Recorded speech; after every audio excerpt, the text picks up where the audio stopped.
Welcome to the IISS this afternoon. For purposes of the video recording, my name is Rahul Roy Chaudhary. I'm the Senior Fellow for South Asia at the Institute. In 48 hours, the Prime Minister of India and the Prime Minister of Pakistan will meet in New York on the sidelines of the UN General Assembly. This will be their first meeting as Prime Ministers. This meeting is a welcome development as both Prime Ministers are keen to take the bilateral peace process forward.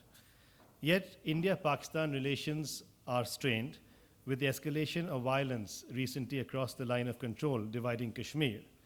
The bilateral dialogue process has also effectively stalled, and various trade and economic measures await implementation. These developments take place amidst opposition from powerful domestic constituencies in both countries. What, therefore, are the prospects for meaningful talks between the Prime Ministers of India and Pakistan, Dr. Manmohan Singh and Nawaz Sharif? Will tensions between the two nuclear-armed rivals continue? To discuss these and related issues, I'm delighted to introduce Ambassador Satish Chandra today. Ambassador Chandra is a distinguished retired Indian diplomat. He was India's Deputy National Security Advisor and concurrently held the post of Secretary of the National Security Council Secretariat. Earlier, he had served as High Commissioner of India to Pakistan and the Permanent Representative of India to the UN office in Geneva. As Deputy National Security Advisor, Ambassador Satish Chandra had a unique whole-of-government perspective, which is rare in government and is, I think, key to today's talk and discussion. With these words, I'd like to welcome Ambassador Satish Chandra and invite him to begin his talk. So.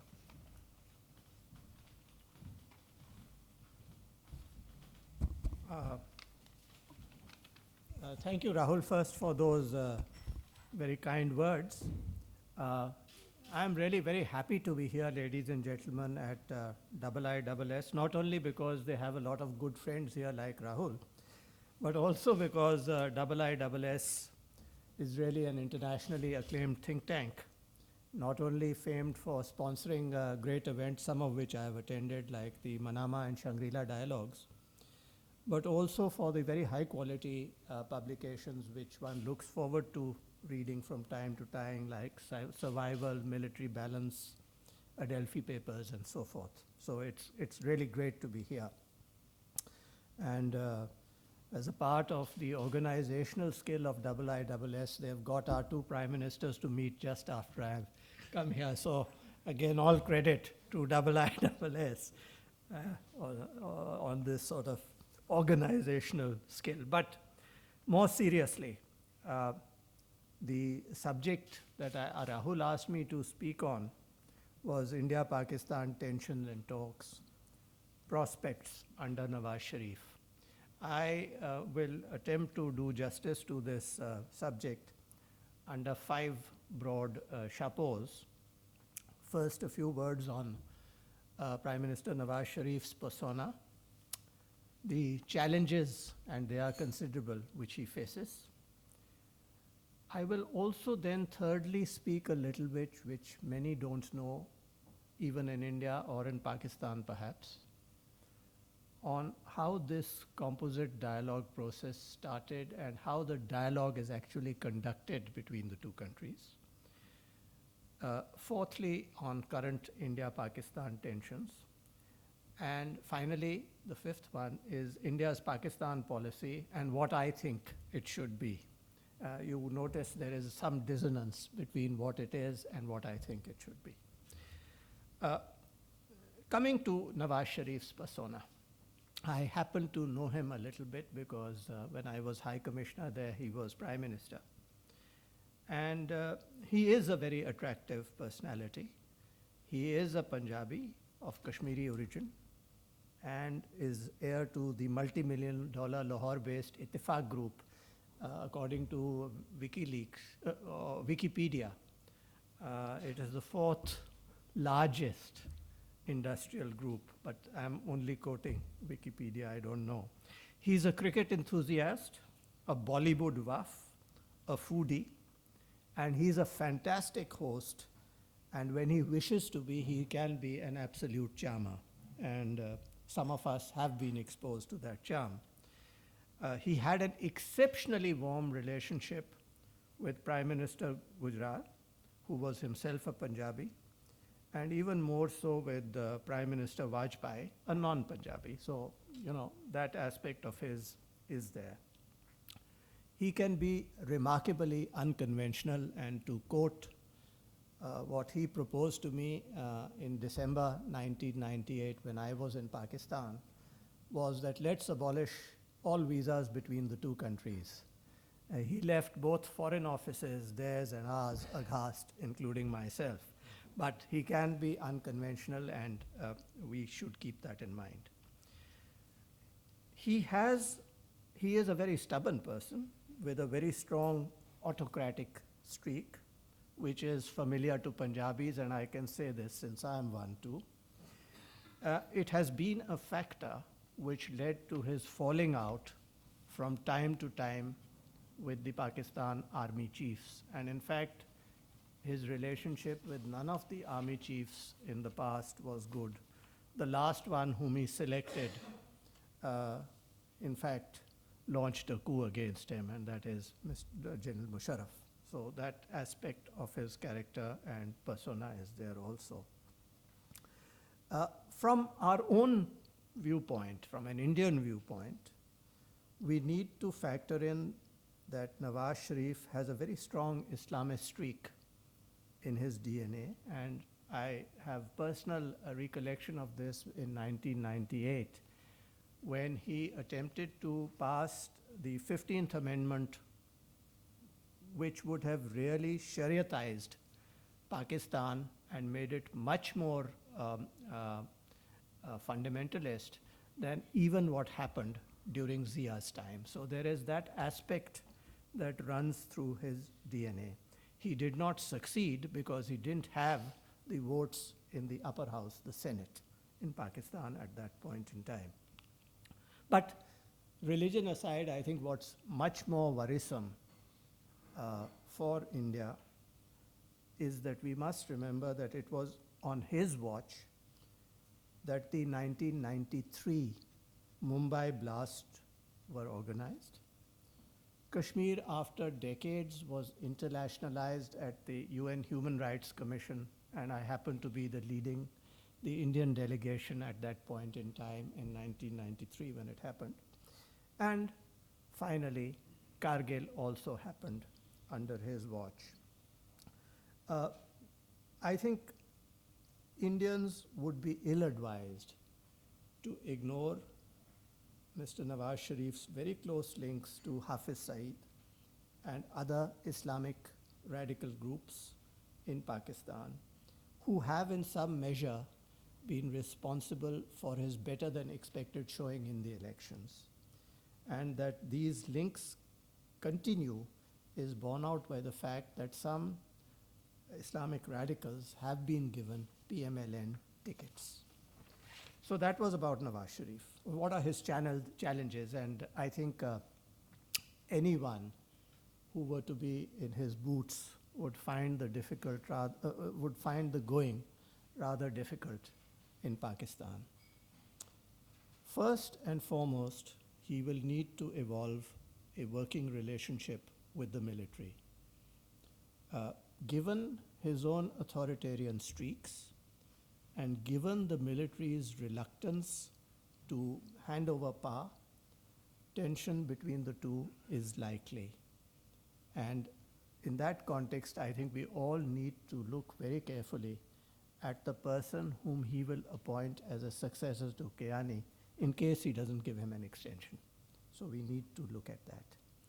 The second point is that Pakistan has very serious internal security challenges. It has faced these for long. Baluchistan is in the grips of a full-blown separatist movement, and insurgency is rife, particularly in FATA and Khyber Pakhtunkhwa. And sectarian strife is rampant, as is terrorism, and Pakistan suffers from that. Nawaz Sharif would have to show great wisdom to heal the sense of injustice in Baluchistan and perform nothing short of a miracle in order to curb the insurgencies, particularly in the northwest, as also to put down terror in the country. Given his own proximity, and that is the key point, he has a very close proximate relationship with with radical elements. In fact, soon after his own call and the all-party conference recommendation for resorting to talks with these radical elements, there were bomb blasts in Pakistan, and how he deals with that is a very big question mark. It is a challenge. Third, the economy is in deep trouble. And without addressing the very deep structural problems, it will remain in a hole. The economy has a low GDP growth. It's been around 3.2% over the last 3-4 years. Very high fiscal deficit. It's down to 8.6%. Last year it was 11-12%. Rising public debt, rising debt servicing obligation, bleeding PSUs. It's not a good scene. The most visible symbol of this is the 10-hour plus electricity shutdowns all over the country. So that's a bad scene. The good point is, from Pakistan's viewpoint, is that the international financial institutions have just now, very recently, announced that they would be providing facilities. I think it's around $6 or $7 billion. So that will shore up the economy, at least in the short term. The other point, which is a challenge, is that the PMLN, though it's done very well, hasn't really emerged as an all-Pakistan party as the PPP had. It enjoys a massive majority in Punjab, of course, an overwhelming majority there. It has only garnered about 25% of the seats in Baluchistan and formed a government with that. It is a coalition there. But in Khyber Pakhtunkhwa and in Sindh, its showing was not very good. And this could cause problems. It is a challenge because under the amendments to the Pakistan Constitution, the provincial governments now have considerably greater power, particularly in financial allocations and so forth. So he will have to skillfully manage this exercise. And finally, of course, we come to foreign policy related issues, which are mainly Afghanistan and India. They will pose a challenge, particularly as the Western drawdown from Afghanistan gathers pace.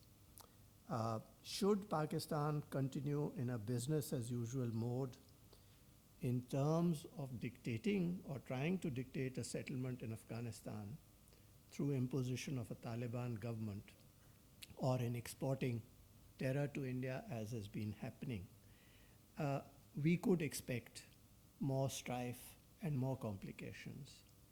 On the other hand, if he is prepared to work towards in a more constructive mode, then I think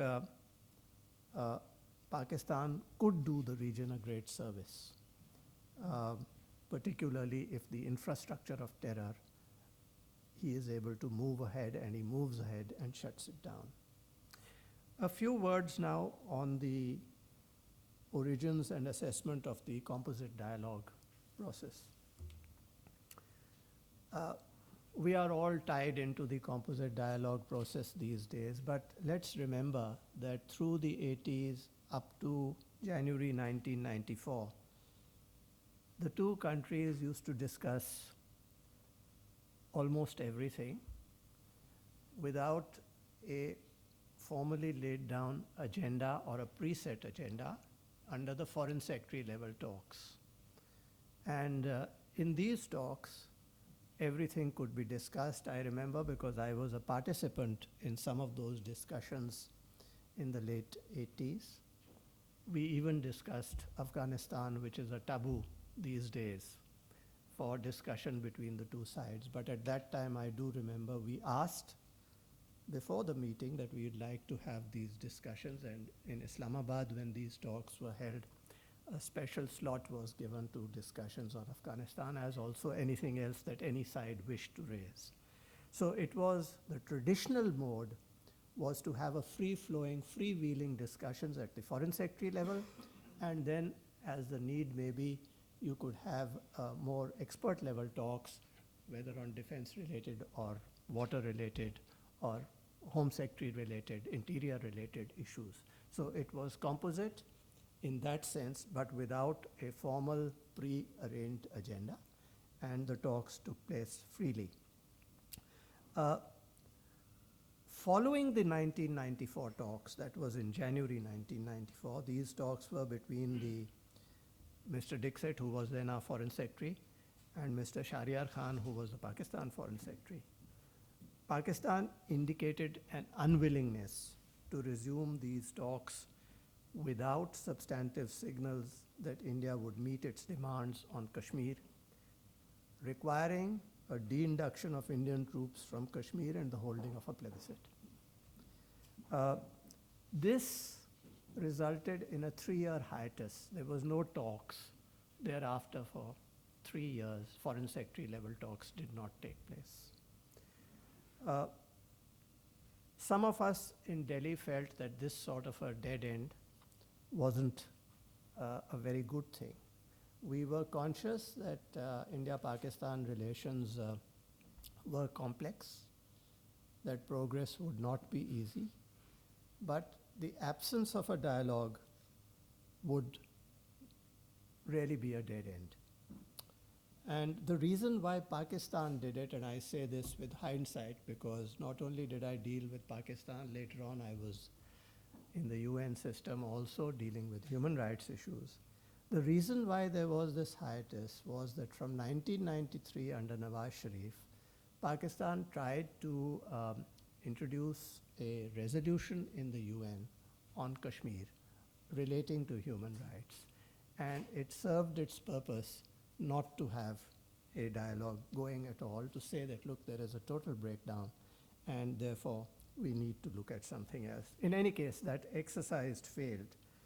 And through 1996, and very few people know this,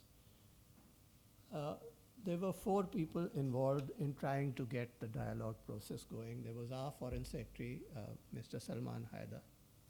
There was the Pakistan Foreign Secretary, and I think it was Mr. Najmuddin Sheikh. There was their High Commissioner in Delhi, Riaz Khokhar, and yours truly in Islamabad. And I remember we met a couple of times quietly, and the media did not know of it. Our governments, of course, did know of it, to try and revive the dialogue process. And as a result of this exercise, formal Foreign Secretary level talks were resumed in March 1997. And another round was held in June 1997. And these were talks about talks. And the problem arose how to bridge the gap between the Pakistani position, which I had set out, and our own position, which was we felt that the existing modalities were good enough.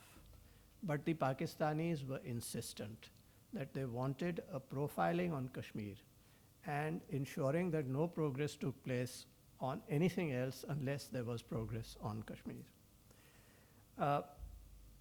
After a great deal of negotiation also at home, we were able to agree to what came to be known as the composite dialogue process. How did we address the 2 issues? On the profiling of Kashmir, we didn't have a major problem. And though there was initial opposition from some opposition parties, including the BJP, but I think it was the wisdom of the Gujarat government which told them that, look, on Kashmir, there's no problem in talking to Pakistan. We are supposed to do it anyhow. And if they want some profile, okay, give them some profile. And if they want a written agenda and want to put things in black and white, let's put it in black and white. How does it hurt us?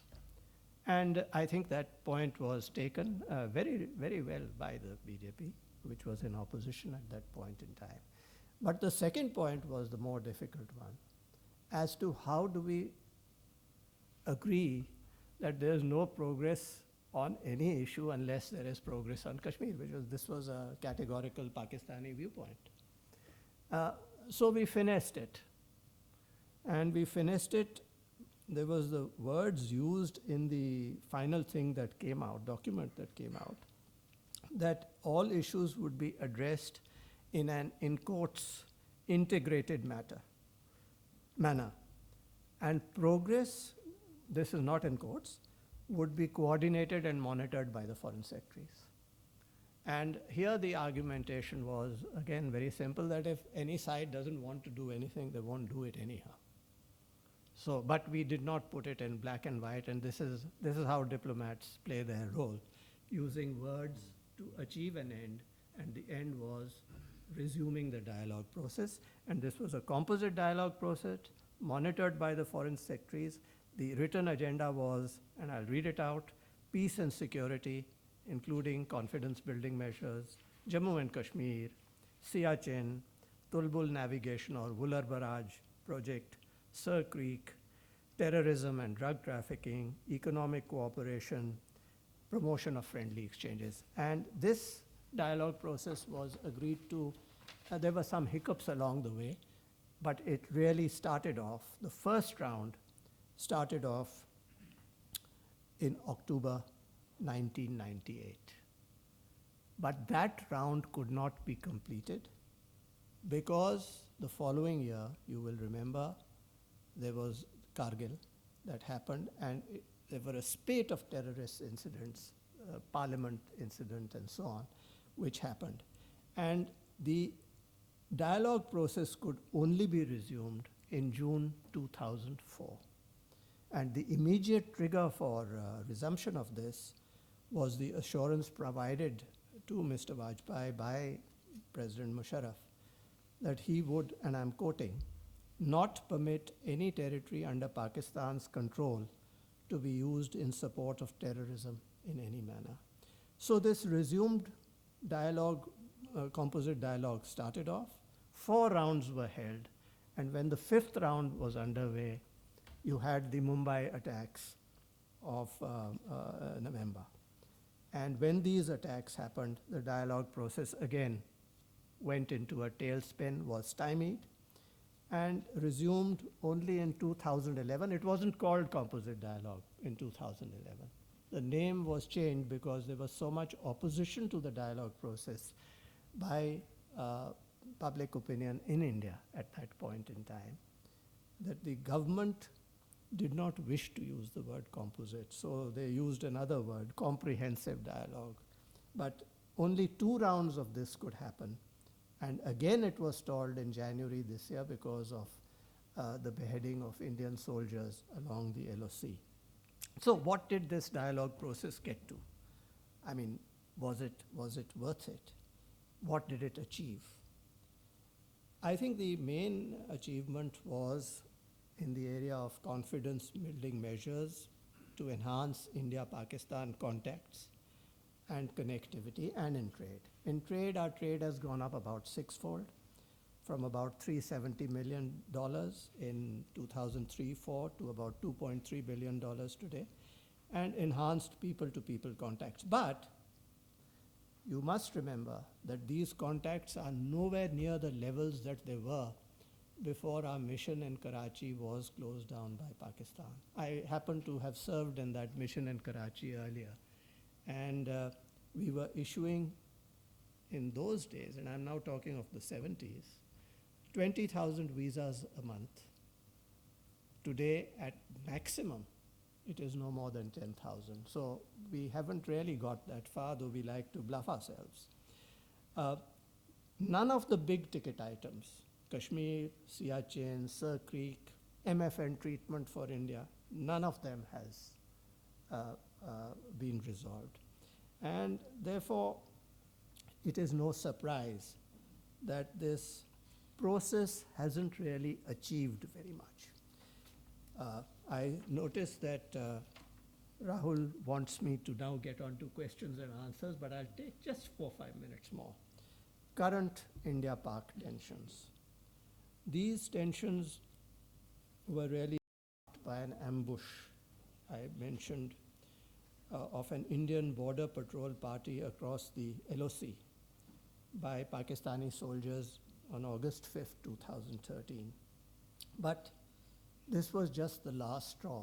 It came in the wake of the beheading of Indian soldiers in January 2013.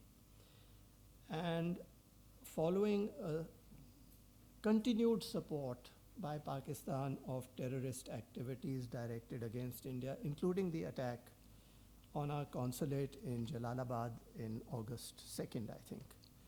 And this support is reflected not only in terms of a failure to book the perpetrators of the Mumbai attacks, but also to shut down the infrastructure of terrorism. And I don't wish to go into that. There have been a number of other terrorist incidents in India. I have the figures with me, but that would take time. The actual ceasefire violations have doubled in 2012 as compared to 2011. That there has been considerable infiltration, and so there is a real problem there.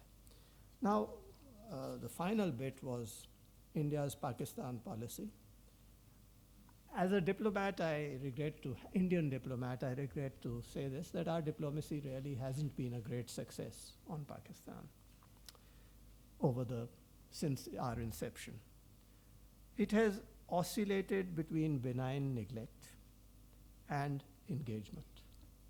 And the engagement, more often than not, has resulted in concessions, which have not succeeded in changing Pakistan's animosity towards India, which has manifested itself in export of terror.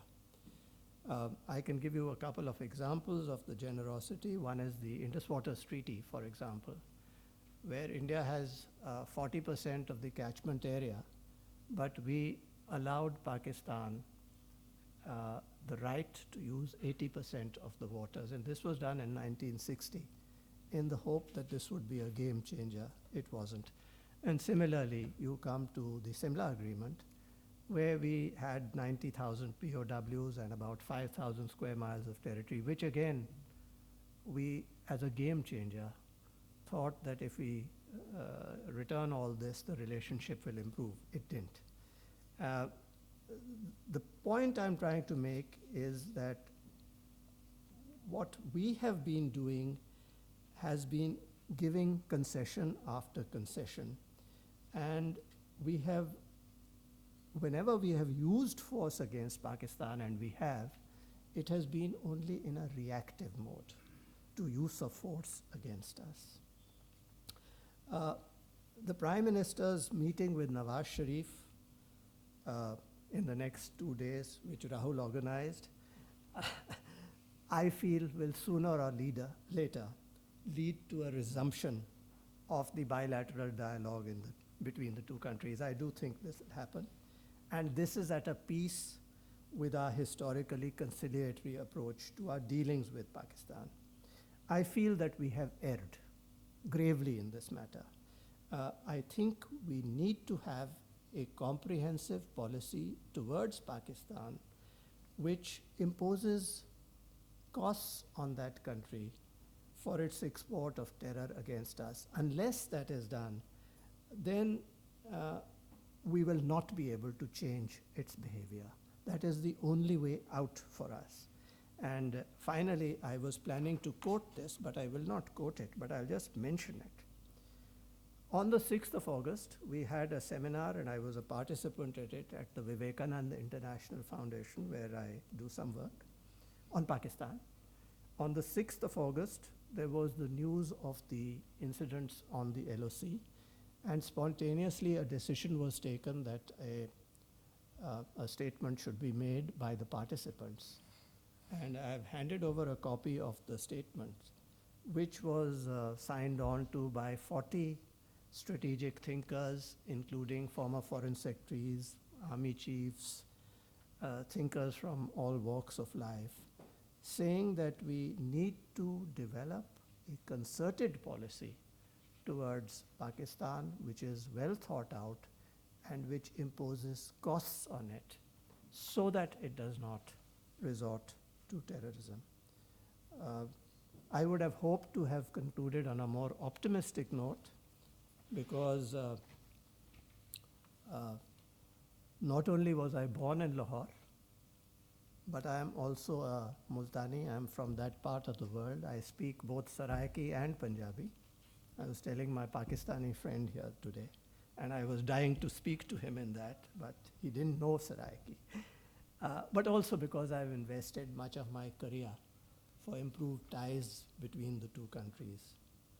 But unfortunately, I couldn't end on a more optimistic note because I don't think where we are headed is going to lead to a solution. Thank you very much for the patience. Thank you.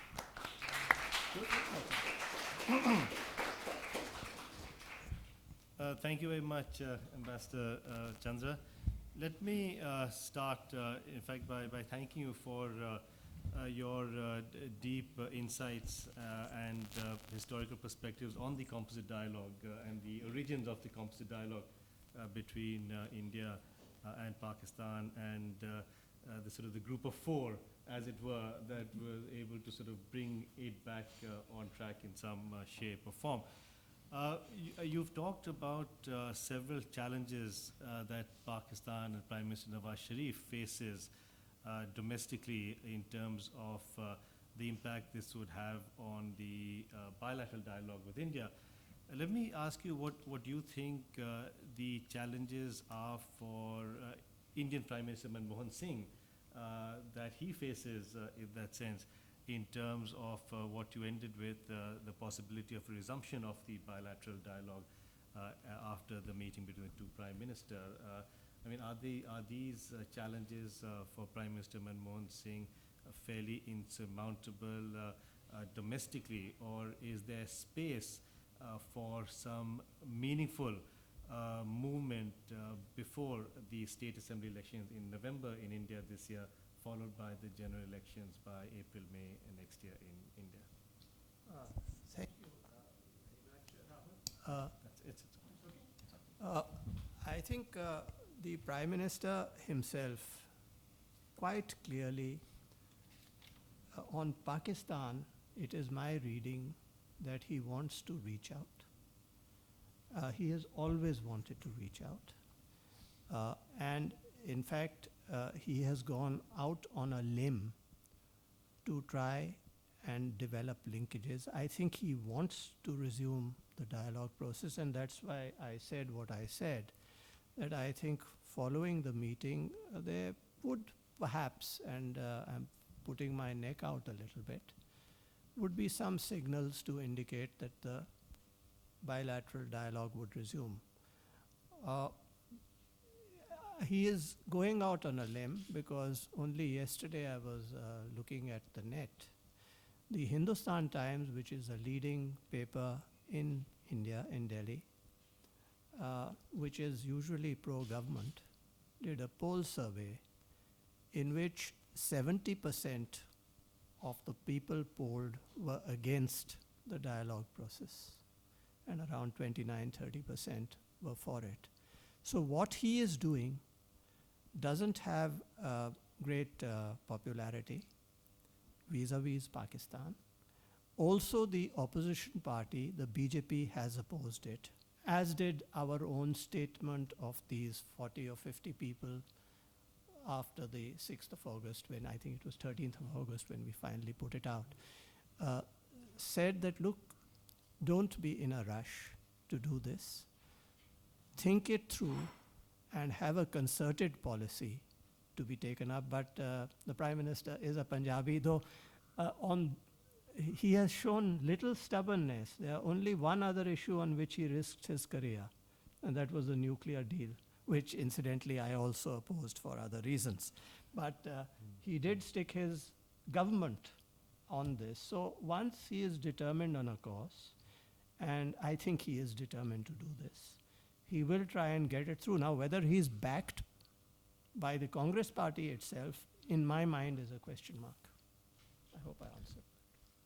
Thank you. The floor is open for questions, comments, for discussion. I have Mark Fitzpatrick, IISS. Thank you very much, Ambassador. This was fascinating. I'm an American. I'm here, my capacity as director of the Nonproliferation and Disarmament Program. I said I'm an American because I think sometimes about former American statesmen who, when they retire, they travel a path of hardliner to more conciliatory. You almost have seemed to be traveling the opposite path. Maybe your career is not yet over in government. It's fascinating what you had to say at the end about the letter and the don't rush into dialogue. It's not something that former diplomats often say. You know, don't talk with the adversary. It almost strikes me as when you said that there should be costs to pay for acts of terrorism supported by the state. That the absence of dialogue is that the cost? Is dialogue a zero-sum game, or are there other costs that you are anticipating? I mean, we know of other potential costs, the proactive response and so forth, cold start. Sorry, I'm getting to my real question, but there are a couple of others here, aren't there? Yeah, I guess the real question is every terrorist attack that emanates from Pakistan's soil ipso facto supported by the state because it's from Pakistan, or does one require evidence of Pakistani state involvement, and how strong does that evidence have to be? Because when we go to Pakistan, we talk to them. Of course, the answer is no. These weren't government supported at all, and then we point to some of the evidence, and we don't ever get a satisfactory conclusion. But I'd just be curious how you see the. Is Pakistan a unitary state, or do you recognize that there could be acts of terrorism to which the government has no connection at all? Thank you, Mark. I think we met at IDFA. Isn't that it? So I saw a familiar face, and then moment you said you're an American, it registered. Okay. I think both questions are valid. That one is dialogue, can't dialogue and costs go hand in hand? I think that is the essence of what you were saying. Theoretically, yes. But remember, dialogue gives a signal also. And that's why in the paper that we had developed, we said that you must first think out a comprehensive policy, which imposes costs. The cost is critical to that. Certainly no one is saying that shut all windows to dialogue. And I think the diplomats that each country accredits to the other, particularly at the upper echelons, are of the highest quality from both sides. So there is a constant dialogue on anyhow. I mean, the composite dialogue which was fashioned was done by diplomats entirely in terms of the nitty-gritty and the fine-tuning, and it was done behind the scenes. In addition, you have Mr. Shahryar Khan, who is back in action, and Mr. Lamba from our side, who are a back channel. They met maybe 6 weeks ago or 8 weeks ago. And in fact, Mr. Lamba flew down to Lahore to felicitate Mr. Nawaz Sharif on his election victory. So between Pakistanis and Indians, you can't help it, and it's a good thing, that there is a lot of contact which does take place at high levels. What I was saying is that when you have a very high visibility sort of thing happening at Prime Minister level, that is not a good thing and sends the wrong signal, particularly when you are under terror attack constantly. So I think that I could go into the costs element later, but I am sure someone else will ask me that question, and I'll dwell into the sort of costs if need be. The second point you made, which also is a legitimate question, is does every attack have to necessarily come from the state? I'll put it to you another way, that when you build up assets amongst terror groups, those assets will act and they will enjoy a measure of autonomy. And that autonomy is essential for deniability. But certainly those assets were cultivated and developed, like the LET, Hafiz Saeed, there are others as well, which were built up and which have been used, and there is irrefutable proof that it's happening. Take the incidents at the LOC. It's so heavily guarded and armed that no one really can cross from the other side without the permission of security. So there is state involvement. I'm giving you some very basics on that. But the point is that we have been under attack. This is not something that's new. This has been going on. We had the Kashmir incidents of 47, 48 where Lashkars were used. We had 65. We had the movement in the Punjab. And we had then the Kashmir actions through the 90s, which have become all India actions. So really it is, the state involvement is irrefutable. And there is no doubt in the mind of Indians that this is aided and abetted by the state, and therefore the state thing is there. Oh, one other thing I didn't answer. You know, I don't think my views have changed. Unfortunately, Official Secrets Acts prohibits me from noting some of the notings that I had made on some things, but I've been fairly consistent. I think the point you were making is having the composite dialogue going. I was, at the time when I was pushing for it, and it needed some pushing within the system and with the opposition. When I was pushing for it, I said, look, at least we need to talk, and these talks were at official levels. These were at foreign secretary level talks and the expert level talks. And we spoke on everything, water, Siachen, Kashmir, terrorism, you name it. We spoke. No, that sort of dialogue I don't have a problem with. But today, I still would have a problem with it because at this sort of juncture, when you are every day, I mean, I was here and again there was an incident in Jammu where I think 3 terrorists got across the border and they killed about 8 or 10 people according to the internet that I saw. So this is happening on a daily basis, and I think some message needs to be sent. Thanks. Next, I have Kiran Hazar from the IISS. Thank you so much, Ambassador. That was very fascinating.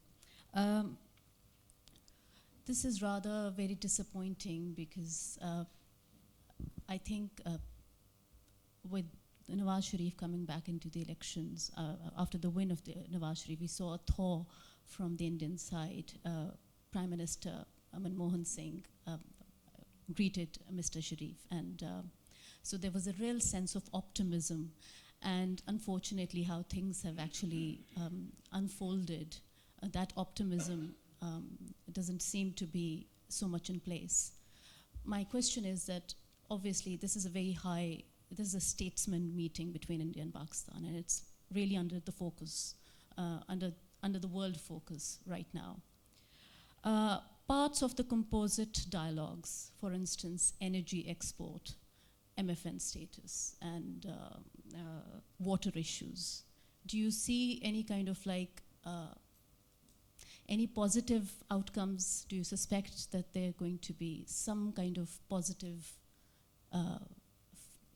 feelers after the after this meeting. Thank you. Thank you for that question. And you are perceptive in the sense that yes, there was a lot of optimism, and that's why I dwelt a little bit on the persona of Mr. Nawaz Sharif. He is a very charming person. I mean, I've been to his house on several occasions. He has felicitated, I think it was Dilip Kumar who came, who took Pakistan by storm, and he was hosted very generously by Mr. Nawaz Sharif. He's a fantastic person. When you're exposed to his charm, I mean, he told me, he said, when I last met him, which was in the end of '98, is, High Commissioner, why are you going back? You just stay here. We are getting along fine. And so he is very charming, and our Prime Minister wants this also. And so there is, in a sense, things can happen. And my answer to your question, and I may be totally wrong, but my guess is that you would get some sort of progress or movement towards some of these issues on the economic side. It could happen. Remember, Prime Minister Nawaz Sharif himself has economic interests very close to his heart. And our Prime Minister is an economist. So you know, there is something that could happen. But right now, the mood in Delhi, I was surprised by the Hindustan Times. I just saw it on net. The readout there is that 70% have said no, and it came as a shocker to me that this poll is showing it, because it's done by Hindustan Times, the provenance of it. But the popular mood in India isn't for this at this point in time, because every day, I mean, there was a colonel who was killed in this Jammu thing, and every day something is happening, and every day anything can happen. So in the next 48 hours, you could have an incident. I hope not, but it could happen. Tim. Tim Wilsey, King's College, London, and a former British diplomat in Pakistan. What years? Well, almost your years, 92 to 96. Okay, Yeah. okay. So I agree with what you say about Manmohan Singh, actually. I think he really has demonstrated a willingness to go the extra mile for peace. And I think he has laid himself open to the charge of, within India, of being too dovish. Personally, I admire the man enormously. But if we think forward to a year from now, I mean, it's by no means inconceivable that we might have Prime Minister Narendra Modi in charge in India, and no one is going to accuse him of being a dud, either on Pakistan or on the Islamic world. So my question to you is, I sense from what you say about imposing costs that you would be more tuned to the sort of Modi way of thinking. Do you think that has a better chance of success? Look, you are a diplomat, and I've been one. Apart from sentiment, I think basically we are realists. And we have to see the situation on the ground. What is happening? Politicians are not like that.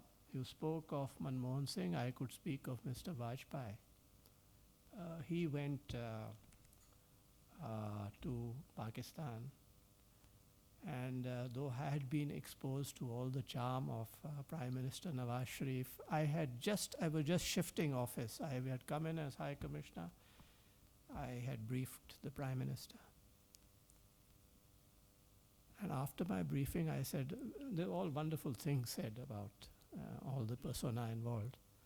And I said, but sir, please don't take everything at face value. And I felt that there was a glazed look.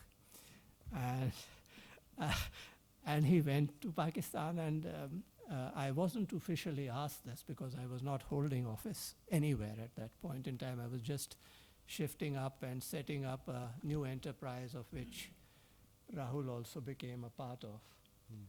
But when I was asked unofficially by some colleagues, I said, don't go, because I think we aren't fully prepared.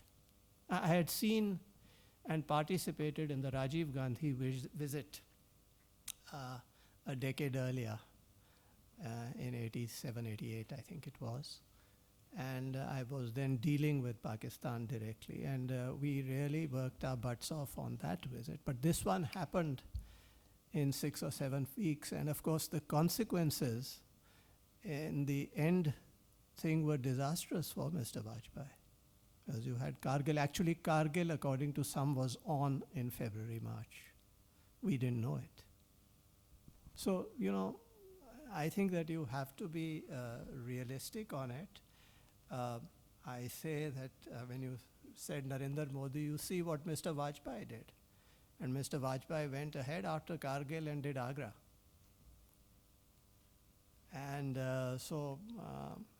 political parties one has to be careful about. We diplomats have to be careful about it. Our job, as I see it, is to absolutely honest advice. We may be wrong. I mean, end of the day, we are humans too. We may be wrong, but what do we think? And you say it. And I may not have been admired for it, but I was never punished for it. Thanks.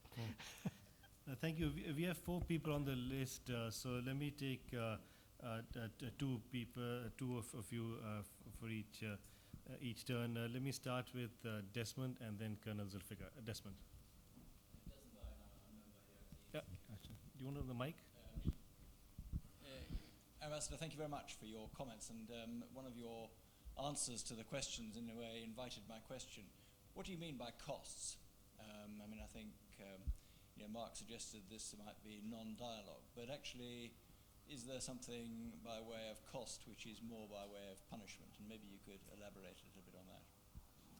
Colonel Zulfikar, do you want to come in at the stage? We'll take 2 questions and then he'll respond. Yeah, please.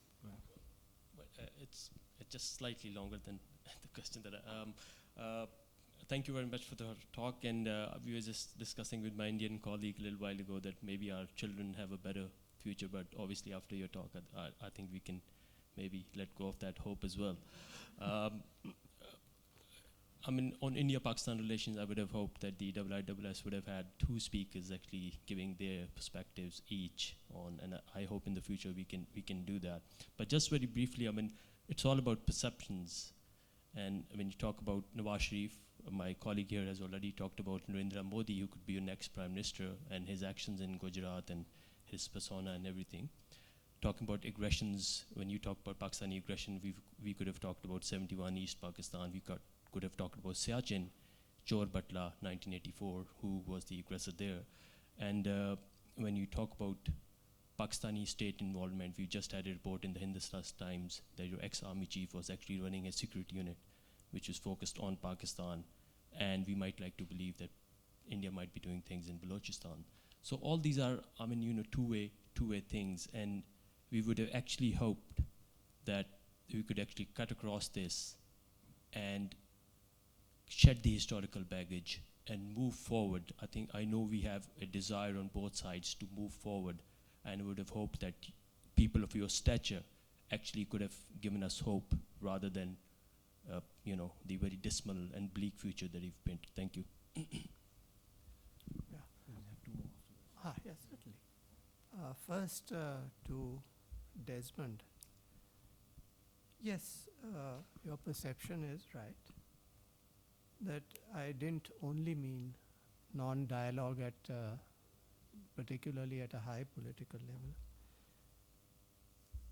I think that we need to make it understood to Pakistan that the export of terror is unacceptable behavior, and that if it does not shed this policy, the Indian reaction would be that Pakistan would have to face Spain on that.